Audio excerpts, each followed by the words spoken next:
tout le monde.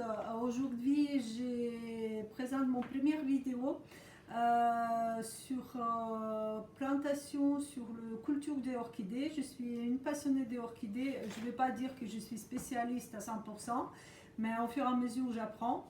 Et comme tous les gens, j'ai posé pas mal de questions. Il y avait un problème avec une orchidée ou l'autre. J'ai allé chercher sur Internet, sur YouTube, mais il y a certaines questions que je n'ai pas pu trouver en français, mais j'ai trouvé dans les autres youtubeurs de l'autre pays. Et comme j'ai trouvé qu'il n'y avait pas assez d'informations, j'ai décidé de faire ces vidéos pour montrer aux gens qui c'est pas sorcier à les élever, c'est pas sorcier à les entretenir, et pour qu'il y ait cette beauté, ils nous font les cadeaux tous les ans ou tous les 6 mois, les jolies fleurs, les jolies cascades qu'ils font.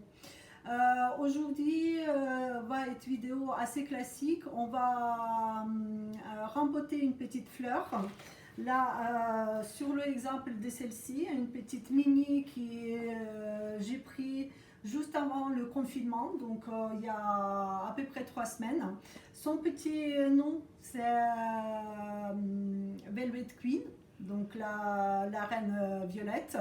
On va regarder tout à l'heure plus près, elle a les fleurs vraiment violettes, très jolies.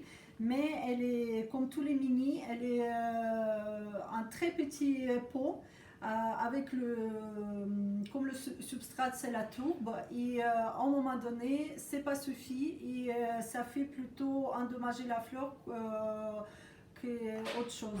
Donc là on va procéder à la faire rempotage, et vous verrez étape par étape comment on fait moi. Peut-être cette vidéo peut être intéressante pour quelqu'un, ils vont trouver les informations qui moi il y a quelques temps j'ai cherché, et si ça vous plaît, mettez le like et s'abonner à ma chaîne, et on va faire au fur et à mesure pour découvrir ces jolies fleurs. On va voir tout ça plus près. Donc voilà, je vous avais fait plus gros plan pour que vous voyez notre petite bébé. Là, je vais tout à l'heure, avant la vidéo, je la fait arroser pour qu'on puisse bien sortir de son petit, théoriquement, bien sortir de son petit pot. Voilà, donc il est bien sorti.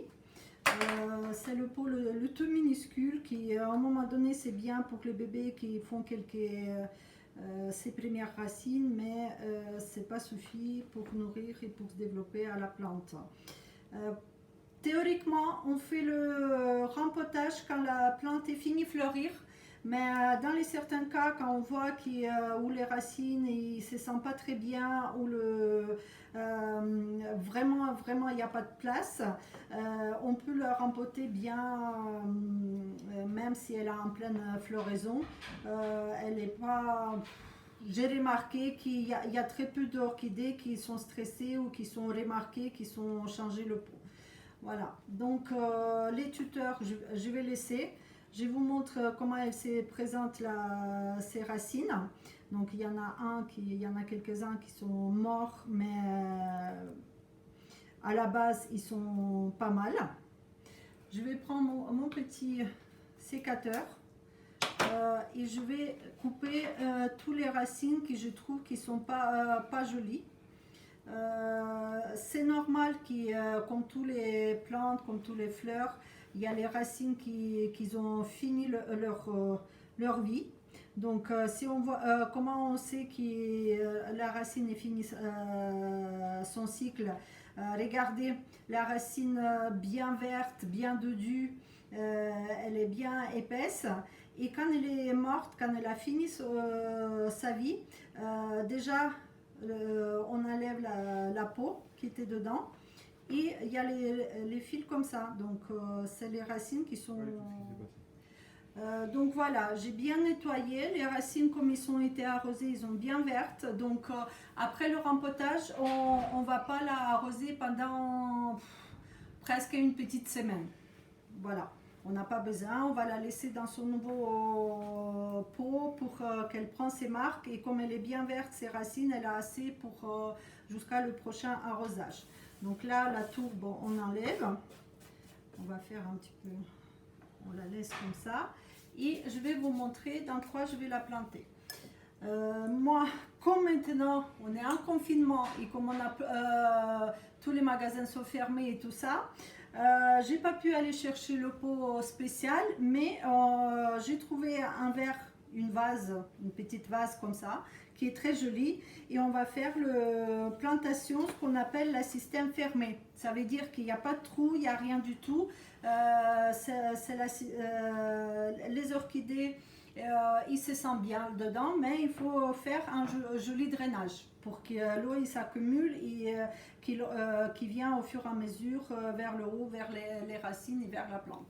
Donc moi, il y a différents drainages à faire. Le plus souvent, c'est le bid d'argile, que tout le monde peut-être connaît, mais en prochaine vidéo, je vais faire la plantation avec les billes d'argile, comme ça on pourra voir. Aujourd'hui, moi j'ai découvert il n'y a pas longtemps que les pierres, les cailloux, qui sont au bord de la mer, c'est top du top, il y en a plein. Sinon, nous, les cailloux comme ça, je vais vous montrer. Ça, c'est les cailloux de décoration qu'on met dehors, dans le jardin et tout ça. Donc, moi, je vais mettre ça au fond. Comme ça, ils vont absorber l'humidité, le plus d'eau. Bon, je vais essayer de ne pas casser mon joli verre. Et il va répartir tout doucement. Quand je vais la arroser, je vais la mettre l'eau, remplir moitié mes cailloux. Ils vont prendre l'humidité, ils vont remonter vers les racines. Comme ça, ils ne vont pas pourrir. Et les racines, au fur et à mesure, ils vont descendre pour aller chercher notre humidité en bas. Donc là, j'ai mis un petit peu, à peu près 3 cm de mon drainage. Et là, je vais prendre le terreau. Le terreau très, très simple. Je vais vous montrer, moi j'utilise la plupart du temps ce terreau là.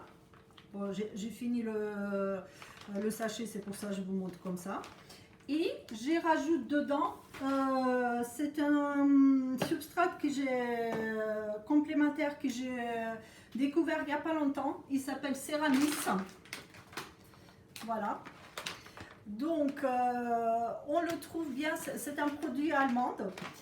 Moi, je le trouvais, j'ai la chance, mes beaux-parents, ils habitent pas loin d'Allemagne, donc j'ai allé directement en Allemagne le chercher. Sinon, j'ai fait la recherche sur Internet, on peut le trouver facilement sur eBay.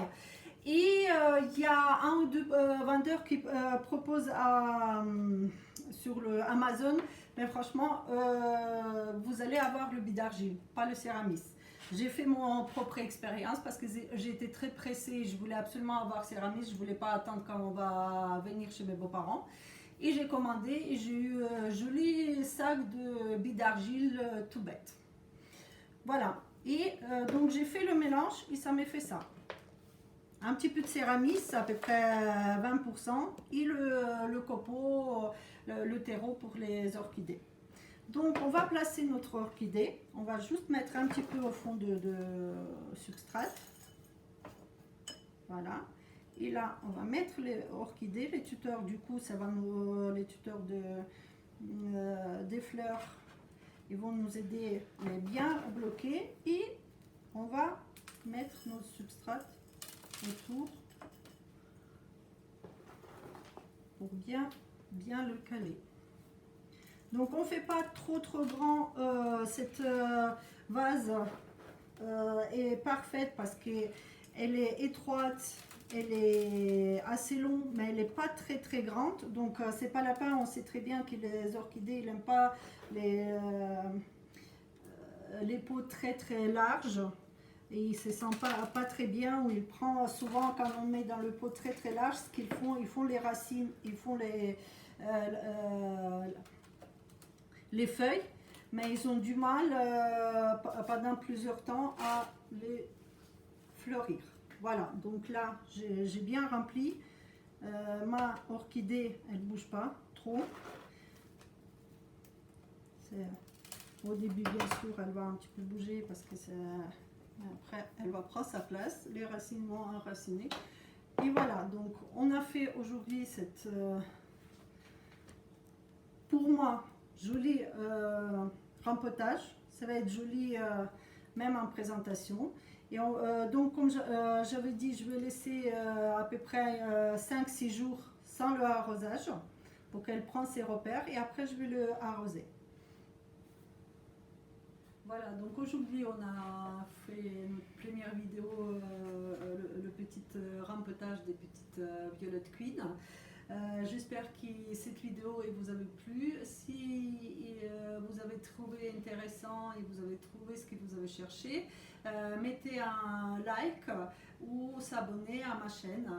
Et s'il y a d'autres questions qui vous tracassent, vous pouvez me poser sous la vidéo dans les commentaires et je vous répondrai. Merci.